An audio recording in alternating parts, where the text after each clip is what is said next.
অজাপ গঠনৰ উদ্যোক্তা আছিল দীপাংকৰ নাথ। পিছে মৃত্যুজোঁটৰ প্ৰতিষেধ দৰত সদ্য পদত্যাগী আছুৰ নেতাজনৰ লুৰিণজ্যোতি গগৈৰ কাষলৈ নাযায় দীপাংকৰ নাথ। অজাপতকৈ অগপলৈহে বাঢ়িছে মৰম আৰু টান। দীপাংকৰ নাথে আছু এৰিলে। আজি আছুৰ সদ্য পদত্যাগী সভাপতিজনৰ শুভ বিবাহ।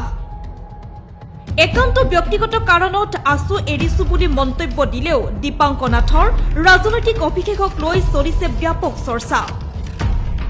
আনকি অসম জাতীয় পৰিষদলৈ গৈ নতুনকৈ গঠন হোৱা দলটোৰ দায়িত্ব ল'ব বুলিও ওলাইছে খবৰ। অজাপৰ নেতৃত্ব ল'বলৈ মুকলি আহ্বান জনাইছিল সভাপতি তথা একালৰ সতীৰ্থ লুৰিণজ্যোতি গগৈয়ে।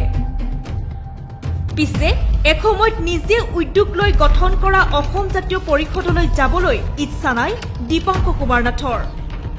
তাৰ সলনি শেহতীয়াভাৱে অগপলৈহে মন মেলিছে নেতাগৰাকীয়ে। মাহ হালধিৰ গোন্ধ লোৱাৰ পাছতেই অগপলৈ যাব বুলি এক বিশেষ সূত্ৰই মত প্ৰকাশ কৰিছে। আঞ্চলিকতাবাদ আৰু জাতীয়তাবাদৰ কথা কোৱা দীপাংকৰ নাথৰ প্ৰথম প্ৰচণ্ড অজাপ নহয়, মিত্ৰজোঁটৰ লগত থকা অগপহে। পিছে দীপাংকৰ নাথ কলৈ যাব? ইয়াৰ সঠিক উত্তৰৰ বাবে আমি আৰু কিছু সময় বাট চাব লাগিব।